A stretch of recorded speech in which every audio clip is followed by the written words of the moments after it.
This is the second module of the course Applied Linguistics Language Teaching in the program of Applied Linguistics under EPG Pathshala of the UGC. This is the second module, and as I said earlier, in the first module there are about 32, I think, modules, total modules in this course on Applied Linguistics. In the case of some modules, a few modules, Dr. Rajesh Kumar of IIT Madras and Dr. Vandana Puri, who is at the University of Illinois in the United States, they have also helped me with some units, some modules. But most of the remaining modules have been written by myself. The second module, the first module was concerned with the nature of language and what linguistics is. That was what the first module was. The second module, as you know, is called the structure of language. We did hint about that a little bit in the first module when we talked about the hierarchical structure of language. But language is far more complex, and it is organized at very high levels of complexity at each level, at the level of sounds, at the level of words, at the level of sentences, and at the level of discourse. Right? Discourse means what will come after what. Okay. In fact, as John Keats said, that language comes to us. He said this about poetry, but this can be said about language on the whole, that language comes to us as naturally as leaves to a tree. I think this is the most beautiful way of telling us what language is all about. It comes to us as naturally as we learn to walk or as we learn to see. It comes to us very, very naturally. Not only that, a child of 3 years or 4-year-old can be called a linguistic adult. In what sense? He or she is a linguistic adult because she can understand a story, very complex story that you tell her. And next morning, she can wake up and she can tell you the same story back, not in your words, but in her own words. That tells you that she is a linguistic adult. Secondly,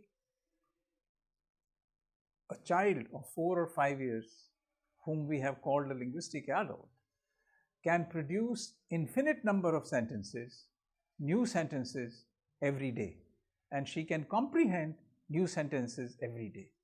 Now, this capacity is really a unique capacity. This cannot be acquired through a process of imitation, repetition, practice, and giving a chocolate. You don't really think about it. You don't really learn languages because you tell your child pen, right? Or you don't tell your child table, and she say papa. You say table. She say tata. Say table, and she say table. No, that's not how children learn language. You give her a chocolate and force her to say something like splash. She will say splash. She will never be able to say splash. But a day will come within those 4 years that she will begin to say a word like splash. And you would say, how can she say splash? That is because, and she'll be able to put sentences together, and put a story together. How? Because she has this infinite capacity, this basic innate faculty, which when triggered by the environment, learns the language of that environment. And if there are 3 languages in that environment, she picks up all the 3 languages. This is the capacity, this is the great capacity which Chomsky formulated as Plato's problem. What is Plato's problem? And he in fact contrasts Plato's problem very interestingly with Orwell's problem. Plato's problem is, how come, given so little, a child learns so much? Right? the input to the child is very small and that is fragmented. How do you make a child learn language? You say, hello, hello, hello, hello. No, that's not how a child speaks. Because a child is not imitating you. Child is not practicing. Child is just picking up hints from the environment, matching it with the universal, with the rules and principles and parameters of the universal grammar, and then she acquires that language. So Plato's problem is, which is what the linguists are always trying to address. The problem is, how come, given so little, you acquire so much? On the other hand, Orwell's problem is exactly the opposite. That given so much, not just as children, but all our lives, you spend a whole lifetime and you know everything about onions, for example. You know how they are grown, you know how much onions are grown, you know how they are sold, you know what prices they are sold, but still, in spite of all the knowledge about onions across the world, you cannot tell what price will be the onions tomorrow. It might be 50 or it might be 150, right? I mean, governments have fallen because of the price of onions because nobody could predict that. We know so much and we can acquire so little. So Orwell's problem is exactly the opposite of Plato's problem, that how come we know we are given so little but we learn so much. So that is the problem that Chomsky formulated as Plato's problem. In this module, we are going to concentrate on the structure of language in terms of sounds and in terms of words and in terms of sentences. You must have learned a lot about this in other courses on general linguistics and courses in phonology and courses in syntax, morphology. So phonology is the science of language at the level of sounds. Morphology is the science of language at the level of words. Syntax is the science of sentences. And semantics is the science of meaning. Pragmatics is how do you use language in your day-to-day world. So these are different branches of what we call formal linguistics, linguistics proper, as it were, or other aspects of, it's not that other aspects are improper, but this is the core of the scientific aspects of language. So I'm going to talk about the phonological aspects, that means sounds, morphological aspects, that means the words and their organization, and I'm going to talk about sentences, that means the syntactic aspects of language, that they are all rule governed. So let us take the level of sounds first. We are going to talk how language is organized and structured. Okay, basically we are saying that language is structured at all these levels and is rule governed. So let's see at the level of sounds. At the level of sounds, I think it's very important for you to begin with to understand the difference between a consonantal sound and a vocalic sound. So we need to understand the basic distinction between a consonantal sound and a vocalic sound. All languages work with a finite set of sounds, finite set of consonantal sounds. And remember, I am not saying consonants. I am saying consonantal sounds. I am not saying vowels. I am saying vocalic or vowel-like sounds. So the vowels in English language are not A, E, I, O, U. That is patently wrong. You see, there are maybe 21 or 23 vowel sounds in the English language, as will become clear to you slowly and must have become clear to you in other courses on phonology. The basic difference, generally a language would have consonantal sounds between say 25 to 34 generally. Some languages can have 45, 50, but that's it. You can't have hundreds of consonantal sounds. And you can have 5 or 6 vowel sounds or maybe 14, 15, but that's it. And this is a very small set. And imagine that millions and millions of words, old and new, are made with just this small set of sounds and arranged never in a random way, but always arranged in an ordered, rule-governed way. That is why we say that human language is structured at the level of sounds. Now, if you look at this, okay, let me first explain the difference between the consonantal sound, not the alphabet, consonantal sound and the consonant and the vocalic sound. People tell you that you need the help of vowel sounds to produce consonants or consonants as this, consonant that. I'll tell you a very simple way. A sound which you can produce for a long time is a vocalic sound. That's all. A consonantal sound is a sound that you cannot produce for a long time. So try to say pa for a long time. Say pa, you end up saying a. On the other hand, if you say e, you can say e.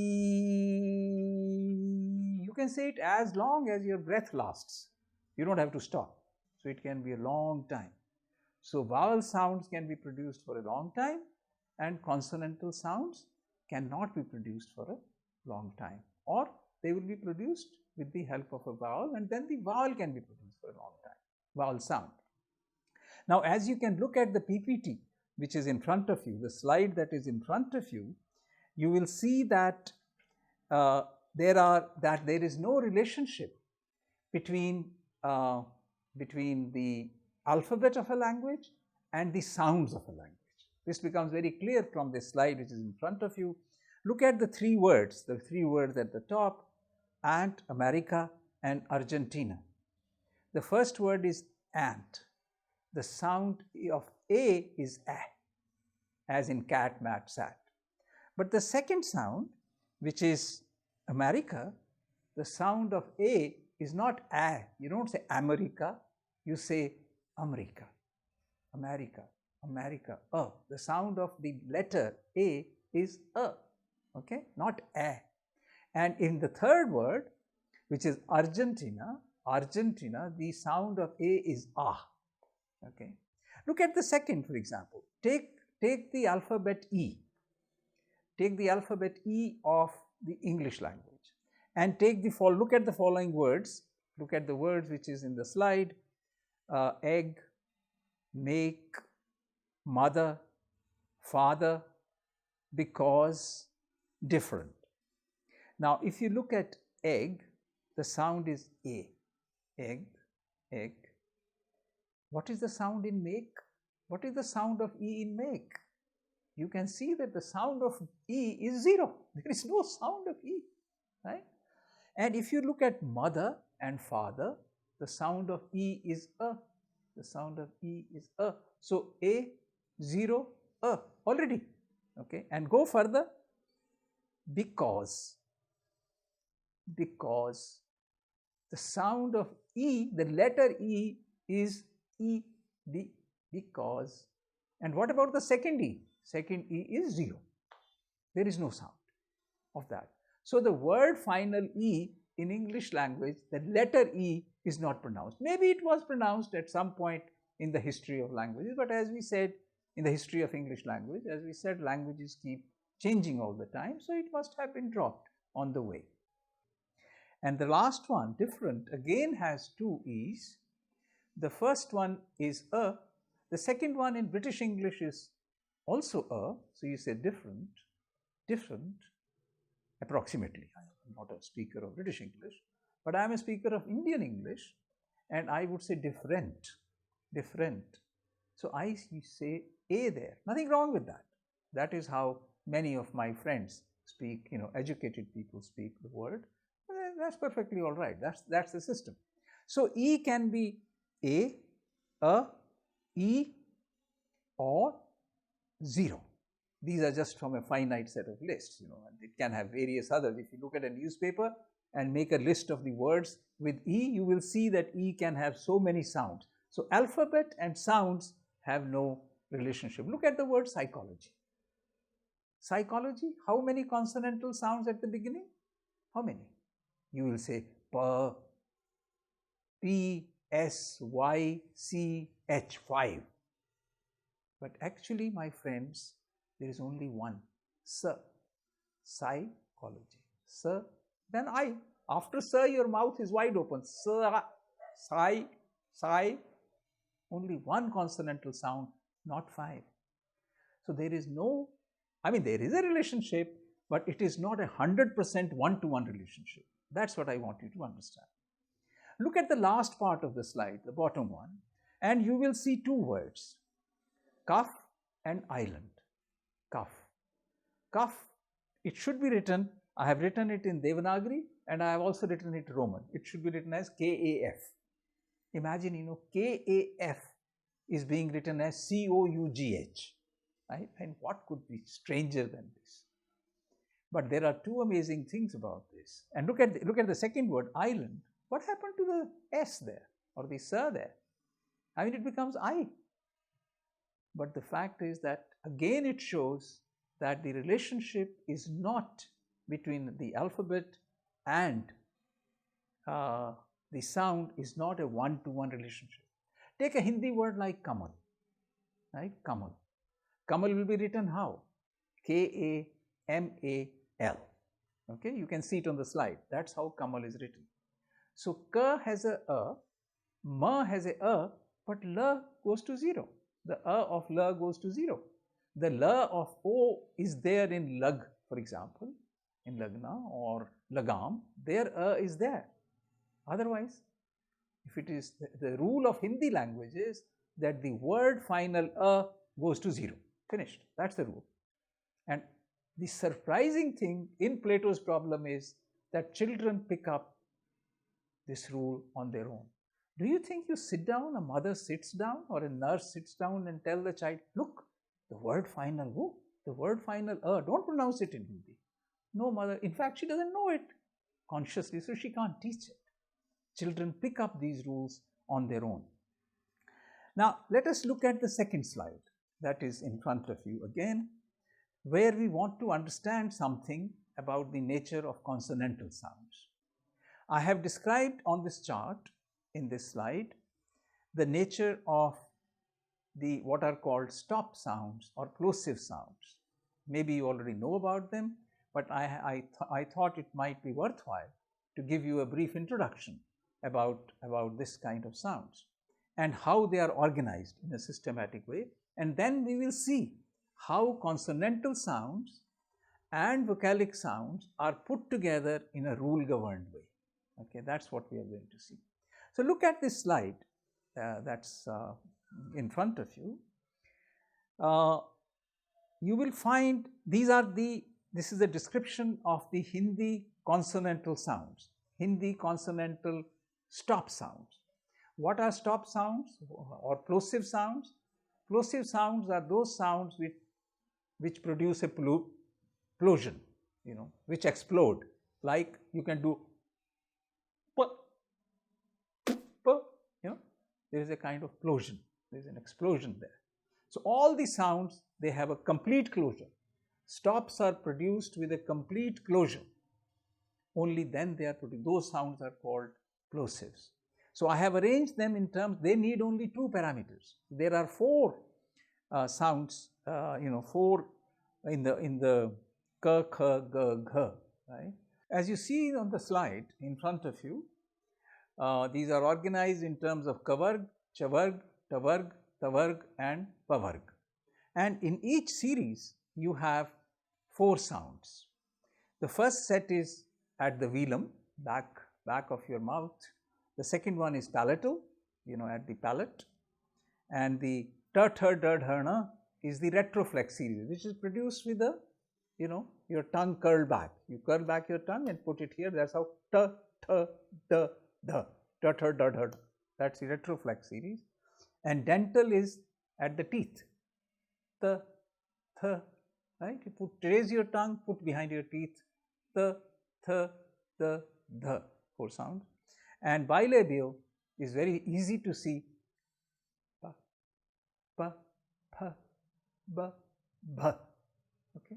Now the interesting thing is you see 2 features at the top of the slide: aspiration and voicing. Aspiration is you take a candle and you say pa, the flame will not move. But if you say pa, the flame will move. So this extra puff of air is called aspiration. And voicing is a phenomena which happens at the vocal cords. Vocal cords are here, sitting on top of your windpipe. Just as you have two lips here, you have two lips here on top of your windpipe. You may ask, why are they there? Eyes are there to see. Why are they there? They are there because when you eat food, you close them tight. That's why your mother tells you, don't start speaking when you are eating. Don't talk when you are eating. Why? Because a particle of food may get into your windpipe. And that is when you do and sometimes you have to hit yourself at the back to throw the food out. That's why you have vocal cords.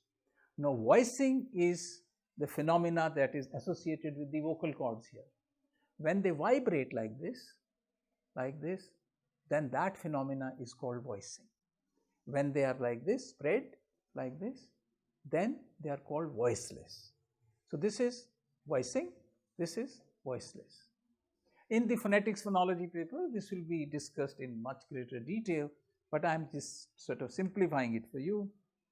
So the point I am trying to make is that all these sort of 4 into 5, 20 sounds, 20 consonantal sounds which are plosives in Hindi can be distinguished in terms of 2 parameters, aspiration and voicing. So k is minus aspirate minus voiced, whereas k is plus aspirate but minus voiced, whereas g is plus voiced minus aspirate, and ghar wala g is plus aspirate plus voice. So these 2 features distinguish all these consonants, and you see how the sound system of Hindi or any other language is so well organized, is so well structured. In the next slide, I'll show you how we can look at the vocalic sounds, that means the vowel sounds. Now the vowel sounds, as you see in front of you on the slide, are seen generally in terms of what we call cardinal vowels. So you will see on the slide that vowels can be either front or they can be back, like this. You see, just remember that the tongue can move like this and it can also move like this.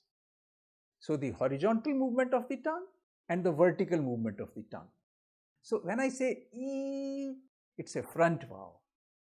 When I say oo, it's a back vowel, the tongue goes back.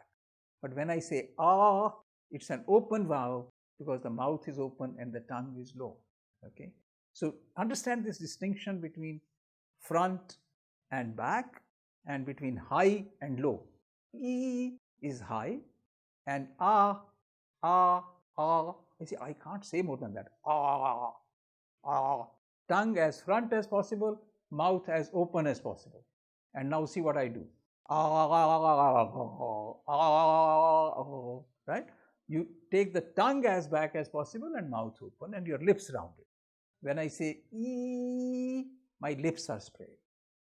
So these are the fundamental body parts that are involved, critically involved in the production of vocalic sounds. Horizontal and vertical movement of the tongue, that means front and back, high and low. And the lips, they can be spread or they can be rounded like this, E or oo, right? So that's all. So if you look at the cardinal vowel diagram in front of you, you will see that we distinguish 8 vowel sounds, which you must have seen in the course in phonetics far more critically, but I can't do it so well. But I know they are something like E,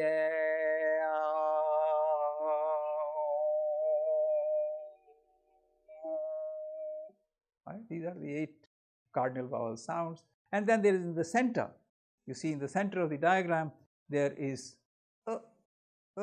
which is the neutral position in the mouth, which is called a schwa vowel sound. Okay, and it's sort of written like this, as you can see in the slide.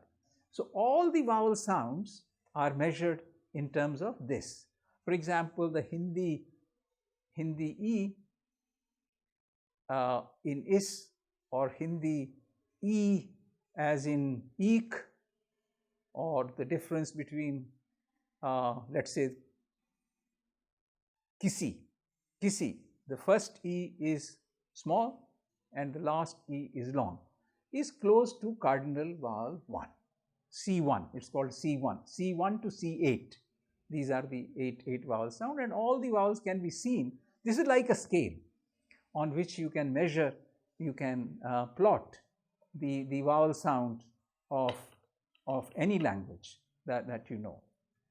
So this is the second slide that we have. Now let us see how language is organized at the level of sounds. As I said before, you cannot put whichever sound you like together the way you like. Consider the sound p. This is the next slide on your screen. You can see that in this slide at the top, what kind of sounds can come after p in Hindi? Just think about it. Don't say palwal, because when you say palwal, then after p there is first an a, right? It's not that you are saying pl. Don't say something like matlab or let's say patla. You can't say that, because between p and th there is an a. So ka can't come. You can't have a word like, as you see on your slide, when you have an asterisk mark on the top, that means ungrammatical, that it's not allowed. That's what it means. That star on the top means it's not allowed. So something like kav can't be a word of Hindi. It's not allowed, right? Something like pagal is again not allowed. Something like, let us say, patav. Patava is allowed, but patav is not allowed, and so on. You can think that no sound can come after p except ya, ra, la, va. This is the first rule of Hindi language, of organizing phonology, that only you can say pyar or you can say pranam. So ra can come, ya can come, but not any consonant. Consider the next rule that we are going to talk about in some detail. And the next rule of organizing sounds and vowel sounds together, which constitute syllables. Remember that we cannot produce anything less than a syllable, because I can't say, because I want to say ka. So I have to say ka is not a consonant, ka is a syllable, because it has ka and it has a. Okay. So look at the rule C1, C2, C3, V. V stands for a vocalic sound and C stands for a consonantal sound. Think about words that will have 4 consonantal sounds or 5 consonantal sounds before you hear a vowel sound. Probably not possible. That is not possible. You can't have, some languages may have 4, some may have 5, but no, not more than that.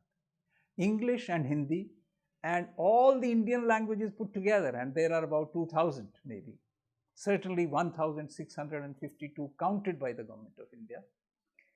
None of these languages allows more than 3 consonantal sounds at the beginning of a word with a vocalic sound. So if you look at your slide, you can have the word stri, and as you know, people either call it satri or istri. They can't pronounce satara together, but that's all that is allowed. If you look at the English words like strike, spray, splash, squash, screw, and street, etc., then you will notice very interestingly that English language and all Indian languages have a rule which is as follows: that if there is a structure like C1, C2, C3, V, that means there are 3 consonantal sounds before a vocalic sound, then C1 has to be a S, nothing else. It can't be anything else. C2 has to be a P, the or ka. It cannot be anything else. And C3 can only be ya, ra, la, va. That's all. Period. So imagine, so strictly organized and rule governed human languages at the level of sounds. As we said earlier, language is organized at the level of sounds, words, and sentences and discourse. But I'm going to show you very briefly how it is organized at the level of words and sentences. I've already shown you in sufficient detail about sounds. Look at the slide that is in front of you, where I have talked about where I show how you make a plural in English. Now, you have been told in school that add s, es, or ies. Nothing could be, I shouldn't say, nothing could be more wrong than this. Because if you say that s, es, and ies, that means that somebody who hasn't gone to school and doesn't know s, es, and ies cannot make plural. That means farmers who have not been educated in schools do not make plurals. They don't say cows, or they don't say buses. They do. But there is something else happening. The simple rule in English is x, xz, xz, x, xz. According to rules, it would become s in words like cats and caps. It would become z in words like dogs and bugs and beds. And it will become is in words like buses, brushes, catches, and so on. For example, the rule is that if a sound ends with ch and j or s, is would be added. S, sh, ch, or j. So bus and brush, buses and brushes. Okay, church and churches, judge and judges. It's rule governed. But generally, it's a z sound. You will hear a z sound. Okay, and in cats and cap, the word which ends with p, t, k, you will hear, a s sound, and that's again rule governed. Similarly, you can see that if you ask people how many plurals are there in Hindi, they will say one, and they will say ladka, ladke. So ladka is singular and ladke is bahuvachan. That's what they will tell you. But the moment you say ladke ne khana khaya, then what happens? Ladke is singular or plural? That ladke is one, not many. The fact is that, as is clear from your slide, that ladka has 6 different forms in Hindi. 2 in the nominative and 2 in the vocative. You say, "O ladke idhar aao," and then you say, "O ladko idhar aao" when you say plural. So this is explained in great detail in the slide on words. As you will turn to the third slide, which is, or the next slide, I don't know if it's third or fourth, but as you turn to the next slide, you find a list of 14 sentences. I'm going to talk very briefly because it's explained in great detail in module 2. You have ladka khana khata hai, ladki khana khati hai, ladkiyan khana khati hain, or ladke khana khate hain. So the verb changes according to the subject. Fine. So that's the rule. But down below you find more sentences which say ladke ne khana khaya or ladki ne khana, ladki ne bhi khana khaya. So this is very interesting. Huh? Ladke ne khana khaya, ladki ne bhi khana khaya. Ladke ne gajar khai. देखो लड़के ने गाजर खाई, mail खाई, लड़के खाई. अगर कोई वैसे कहेगा तो आप लोग हंसेंगे, लेकिन लड़के ने गाजर खाई बिकॉज गाजर इज फेमिनिन. लड़की ने भी गाजर खाई बिकॉज गाजर इज. बट इफ यू से लड़के ने पनीर खाया, पनीर इज मैस्कुलिन, सो खाया. लड़की ने भी पनीर खाया, लड़की खाया. अगर आप वैसे बोले लड़की रोटी खाया, then everybody will be, laughing. Even a small child will laugh at you because that small child has figured out the rules of subject-verb agreement, which are discussed in great detail in your module. I hope I have helped you in some way in understanding the second module, and if you have any problems, you will get my email from the UGC or I'll give it to you. you can always get back to me at agnirk@yahoo.com, AGNIIRK@yahoo.com. Thank you very much.